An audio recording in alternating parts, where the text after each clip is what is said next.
Debemos orar y pedir que la sangre de Cristo nos cubra y nos proteja. Si están condenados los que con sinceridad han querido seguir a Cristo, pero nunca han sido bautizados. Si yo puedo contestar una pregunta en privado o dar un consejo en privado por escrito o por email, no en video y no en este formato, no con todos nosotros en una conversación. Somos una familia cristiana, hemos criado a nuestros hijos como cristianos. Ahora que son adultos no quieren asistir a la iglesia, ¿qué podemos hacer?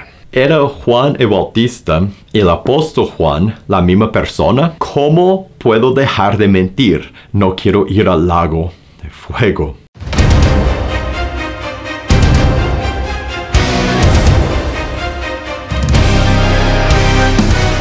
Hola, bienvenido a pazcondios.com. Mi nombre es Felipe y este es otro episodio de Conversaciones sobre Liderazgo y la Iglesia. En este programa yo contesto las preguntas que me mandan. Entonces, si tú tienes una pregunta de lo que sea, de Dios o de tu vida, de la Biblia, de la Iglesia, de liderazgo, mándame la pregunta a preguntas@pazcondios.com, preguntas@pazcondios.com para que podamos conversar de tu pregunta en un episodio en el futuro. Debemos orar y pedir que la sangre de Cristo nos cubra y nos proteja. Mi respuesta es sí y no. El lado positivo de la respuesta viene porque el concepto de la sangre de Cristo es una gran parte de la teología que creemos, es parte de nuestra fe. El hecho de que Cristo derramó su sangre en la cruz y ahora lo que estamos en Cristo, estamos cubiertos con la sangre de Jesús. Eso es una gran verdad, una gran realidad que es expresada en la palabra de Dios y en la teología bíblica. Somos en Cristo, somos cubiertos con la sangre del Cordero. Es una de las bases de nuestra fe. Y ahora por el lado negativo de mi respuesta, no es bíblico pedir que Dios nos cubra o nos proteja con la sangre de Cristo como si estuviéramos usando algo mágico. Por ejemplo, decir la sangre de Cristo me cubre y me protege en este momento como una incantación. Nosotros en Cristo estamos cubiertos con la sangre de Cristo y la sangre de Cristo es lo que nos protegerá de lo más grande, lo más peligroso para nosotros, que es la ira de Dios, porque Cristo en la cruz absorbió la ira de Dios y todo lo que entra en él por arrepentirse, bautizarse, están cubiertos con su sangre y están perdonados, están sin condenación. No tenemos que pedir eso. La forma que nosotros pedimos que la sangre de Cristo nos cubra es cuando llegamos a Él en arrepentimiento y en el momento de arrepentirnos y bautizarnos, a tomar la decisión de entregarnos a Él. Hechos 2:38, ahí es donde recibe el perdón, ahí es donde entra en la sangre de Cristo. Sería más bíblico pedir que, en vez de pedir que la sangre de Cristo nos cubra, una vez que la sangre de Cristo ya nos ha cubierto, sería agradecer. Dios, gracias que la sangre de Cristo me cubre y por toda la eternidad yo estaré libre de mi culpa y la condenación y yo no iré al infierno porque la sangre de Cristo me cubre. Eso sería bíblico, pero pedir que en momento de peligro que la sangre de Cristo me cubre, la sangre de Cristo no es lo que nos protege en esta vida. Cristo es quien nos protege en esta vida. Cristo y Dios, nuestro Padre, el Rey del universo, el que coordina y ordena todo. Él es quien nos protege y Él es quien nos lleve por el camino en quien nos lleve y el que nos da fuerza para enfrentar lo que tenemos que enfrentar. Y entonces yo creo que para nosotros los cristianos, agradecer por la sangre de Cristo, sí, pero usarlo como una incantación mágica, no es bíblico. Y la próxima pregunta es si están condenados los que con sinceridad han querido seguir a Cristo, pero nunca han sido bautizados. Esa es una pregunta difícil, porque en la palabra de Dios, cada vez que habla de tomar la decisión de seguir a Jesús, Hechos 2:32, por ejemplo, arrepiéntense y bautícese cada uno de ustedes para el perdón de los pecados y recibirán el don del Espíritu Santo. En el Nuevo Testamento, cuando alguien entraba en la fe, tomaba en el momento de tomar esa decisión de seguir a Cristo, lo hacía por arrepentirse, por bautizarse. El 1 de Pedro 3:21 explica la razón detrás de eso y lo que está pasando en el bautismo y en el momento de tomar la decisión de bautizarse, porque eso es tan poderoso y qué es lo que Dios está haciendo en ese momento y lo que uno está haciendo en ese momento. Y entonces, por un lado, lo que yo veo en la palabra de Dios es que la forma correcta de enseñar acerca de tomar la decisión de seguir a Jesús es arrepentirse y bautizarse. Y después siempre habrán situaciones difíciles. Personas que en sus últimos días, cuando quizás no pudieron por razones físicas ser sumergidos en agua, toman una decisión de querer seguir a Jesús, pero no pueden ser bautizadas. ¿Y qué pasa con esas personas? Y para algunos de nosotros, esas situaciones no son solo ejemplos, son personas que hemos conocido, personas que hemos amado. Y decimos, ¿qué pasa entonces? Si la Biblia dice esto y no tomaron la decisión de seguir a Cristo por arrepentirse y bautizarse, ¿qué pasa con ellos? Y yo quiero decir dos cosas. Uno, en el caso de ellos, no somos Dios. Y una vez que alguien ha fallecido y ya no está en esa vida, no está en manos de nosotros, está en manos de Dios. Y Dios es el juez del universo y Dios tomará la decisión. Esa decisión no corresponde a nosotros. Y la segunda cosa que diré es lo que nosotros tenemos que decir es lo que la palabra de Dios dice. Y si la palabra de Dios dice que la forma de tomar la decisión de seguir a Cristo es por arrepentirse y bautizarse, nosotros cometemos un gran error, por no decir pecado, cometemos un gran pecado cuando guiamos a otras personas a entregarse a Jesús solo por levantar una mano o hacer una oración de arrepentimiento y no enseñar lo que la palabra dice, por enseñarles a arrepentirse y bautizarse, y sellar su decisión con su cabeza y su corazón y todo su cuerpo a ser sumergido en agua, sellar la decisión de seguir a Cristo. Eso es lo que tenemos que enseñar. Y cuando alguien nos pregunta por alguien que ha fallecido y que quería a Jesús, amaba a Jesús, pero nunca había tomado la decisión de la forma bíblica, lo que nosotros podemos decir es, yo no soy Dios. Yo sé lo que la palabra de Dios dice.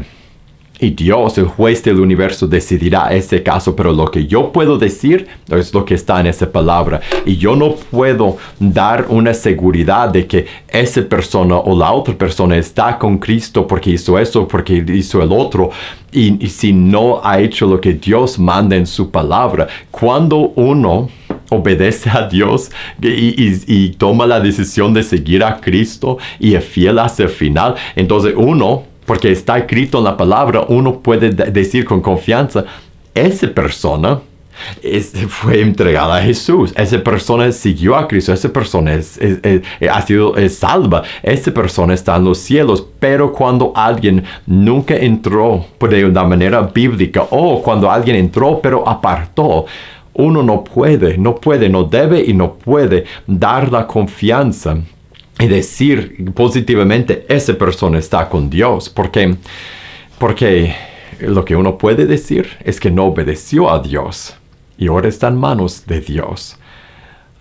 Es una respuesta difícil, yo siento lo difícil que es eso, pero tenemos que ser fieles, especialmente pensando en enseñar a los vivos, los que están vivos, lo que escucharán nuestra enseñanza. Tenemos que enseñar bíblicamente, enseñar lo que está en este libro y no lo que queremos que sea la realidad. Y otra pregunta es si yo puedo contestar una pregunta en privado o dar un consejo en privado, por escrito o por email, no en video y no en ese formato, no con todos nosotros en una conversación.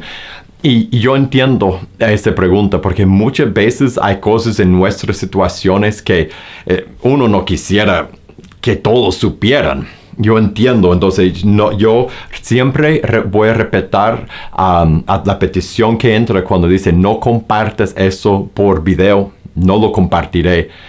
A la vez, el tiempo es limitado y desafortunadamente no tengo el tiempo en este momento, no tengo la capacidad en mi día hoy, en ese tiempo en mi vida para contestar las preguntas en privado. Por esa razón yo contesto las preguntas en público de esa forma, porque así puedo hablar con todos y sé de provecho para todos, pero uno a uno a la distancia no puedo en ese momento. Entonces, dos consejos: si tienes una pregunta que es privada y personalizada y para ti, que no quieres que los demás sepan los detalles, y si quieres enviarme la pregunta y decir no compartas los detalles cuando contestes esa pregunta, entonces lo que yo haré es la pregunta genérica que estás preguntando sin compartir tus detalles, y obviamente nunca el nombre, nunca diría tu nombre en el video, y ni tampoco los detalles personalizados en tu email. Pero sí, si me da permiso, haría una respuesta a la pregunta genérica que está en tu pregunta personalizada. Y si aún así no sientes cómodo con eso, yo entiendo y no hay problema, no te preocupes. Mi consejo sería, en esa situación, que buscaras a alguien en tu iglesia. Si eres hombre, a otro hombre. Si eres mujer, a otra mujer. Alguien con madurez. Alguien que ama a Dios y que ama su palabra. Alguien que te puede dar consejos y guía a la luz de la palabra de Dios. Y no es por eso que tenemos la iglesia.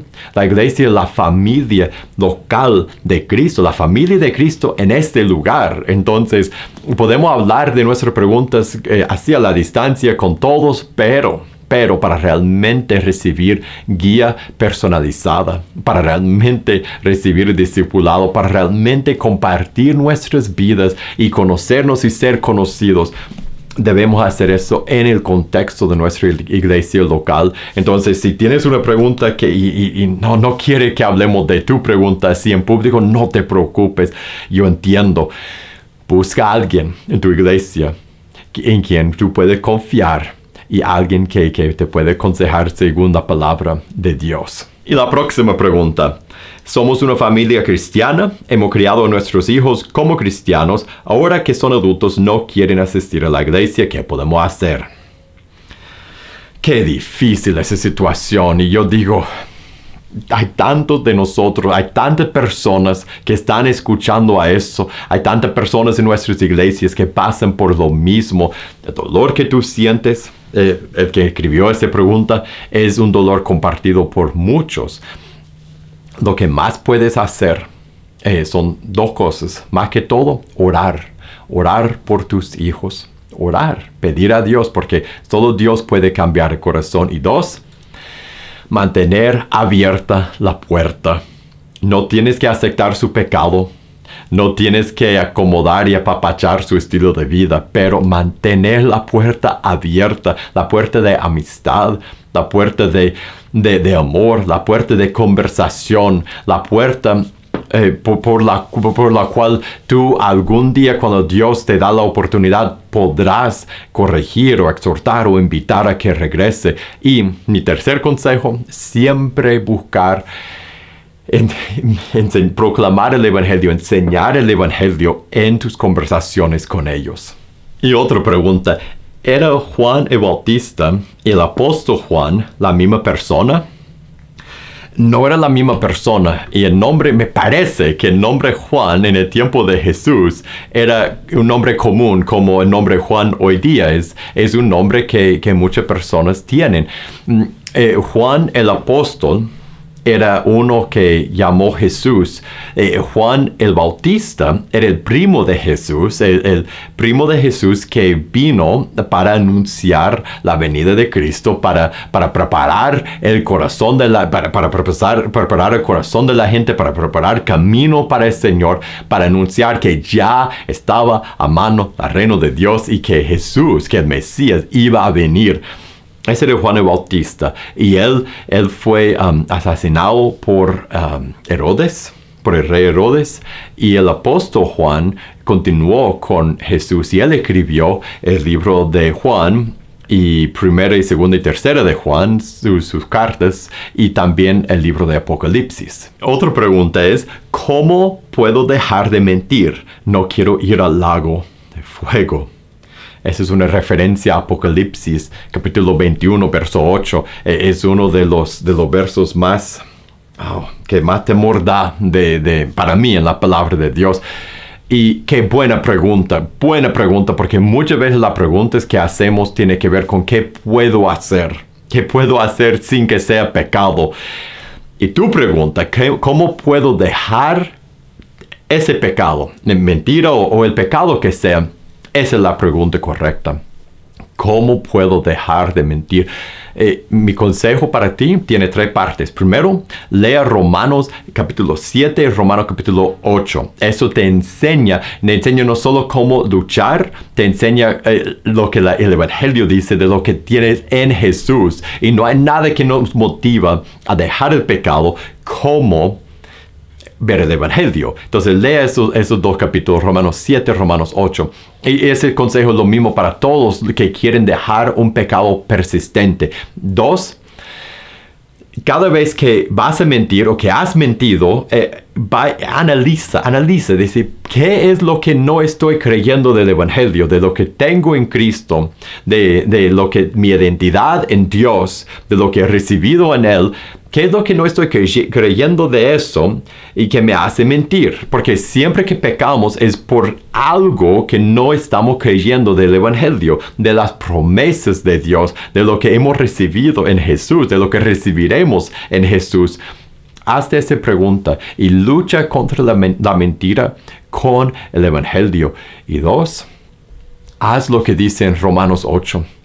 Haz morir a esa parte de tu vida, de tu naturaleza. Haz morir a eso. Y cada vez que caigas, recuerda que dice Romanos 8:1, no hay condenación, estás en Cristo, confiesa tu pecado. Y un consejo más, un consejo más. O sea, ese consejo era luchar, haz morir al pecado sin sentir condenación cuando caes. Y mi último consejo, busca a alguien. Y si eres hombre, un hombre; si eres mujer, una mujer, alguien en la iglesia a quien tú puedes confesar, alguien que te aconsejará, alguien que te animará, alguien que cuando te ve te va a preguntar, hey, ¿cómo te va con la lucha con la mentira? Alguien a quien tú puedes ir a decir, ¿sabe qué? Lo regué, acabo de mentir otra vez. Alguien que te guiará por decirte, vaya a decir la verdad a esa persona a quien acabas de mentir. Alguien que te ayudará a caminar en ese camino. Un consejo más con la mentira. Una de las mejores formas de dejar de mentir es, cada vez que mientes, tengo que decir la verdad, y después di a la persona a quien acabo de mentir, decir la verdad. En realidad, eso fue mentira, la realidad es y te voy a decir por lo doloroso que es tener que ir a la persona y confesar que mentiste y decirle lo que es la verdad, por lo doloroso que es eso. Vas a querer evitar eso, y esa es una buena motivación, algo que nos ayudará, que nos ayuda a decir la verdad. Porque si yo sé que yo tengo que ir a la persona y confesar mi pecado, mi mentira, yo de antemano, ¿para qué? Mejor solo no miento. Que Dios te dé fuerza y que crea la palabra de Dios y la realidad que en Cristo eres nuevo, y que por el Espíritu Santo puedes vencer al pecado. Y con eso hemos llegado al final de este episodio de Conversaciones sobre el liderazgo y la iglesia. Muchísimas gracias por haber pasado este tiempo conmigo y muchas gracias a los que me han enviado preguntas. Sin tus preguntas no tenemos esa conversación. Entonces gracias por la confianza y gracias por las preguntas. Ahora, si tú tienes una pregunta de lo que sea, mándame tu pregunta a preguntas@pazcondios.com, preguntas@pazcondios.com, para que podamos conversar de tu pregunta en el futuro. Y si te gustó este episodio de conversaciones, te voy a pedir que compartas este video, este episodio con otra persona. Y para más videos como este, síganos en este canal de YouTube, y para recursos para tu vida y tu ministerio, libros y sermones y seminarios y mucho más, búscanos en pazcondios.com. Que Dios te bendiga. Nos veremos la próxima.